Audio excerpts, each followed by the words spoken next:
Pharaoh Djoser, builder of the first pyramid. More than 4,600 years ago, an African king transformed stone, mathematics, labor, and royal vision into a monument that changed architecture forever. Pharaoh Djoser, also known by his royal name Netjerikhet, ruled Kemet, ancient Egypt, during the Third Dynasty in approximately the 27th century BCE. Although ancient Egyptian chronology varies among scholars, Djoser is generally recognized as one of the earliest rulers of the Old Kingdom. Egyptian monuments. Pharaoh Djoser, sometimes spelled Zoser, was one of ancient Egypt's most transformative rulers. Reigning during the Third Dynasty of the Old Kingdom, around 2670 BCE, he is best known for revolutionizing Egyptian architecture and kickstarting the Age of the Pyramids. Djoser didn't do it alone. His vizier and high priest, Imhotep, was the brilliant mind behind the step pyramid's design. Imhotep's architectural and engineering genius was so profound that subsequent generations of Egyptians later deified him as a god of medicine and wisdom. Before Djoser's reign, Egyptian rulers were commonly buried beneath rectangular structures called mastabas.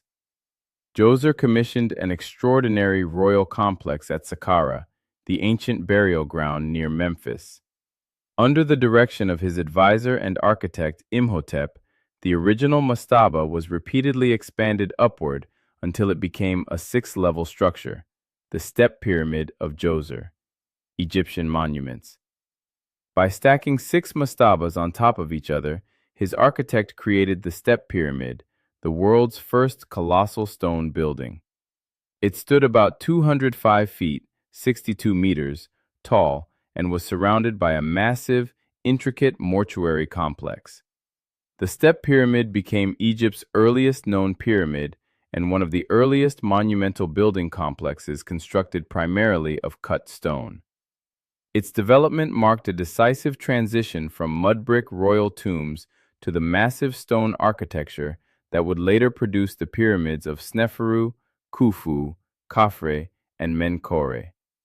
Egyptian monuments. Djoser's pyramid was not an isolated tomb. It stood within an enormous ceremonial enclosure that included courtyards, shrines, passageways, underground galleries, symbolic buildings, and a southern tomb. These structures were intended to provide the king with an eternal royal residence and allow him to continue performing sacred duties in the afterlife. Egyptian monuments.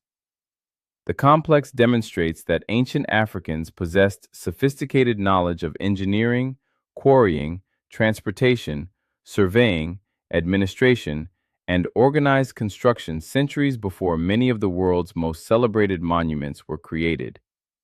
Djoser's government had the authority and organizational capacity to mobilize skilled stonecutters, artists, architects, administrators, and laborers for a project of unprecedented scale. Imhotep's contribution was so respected that later generations remembered him not merely as a royal official, but as a figure of wisdom and learning. Centuries after his death, he became one of the few non-royal individuals in Egyptian history to be elevated to divine status.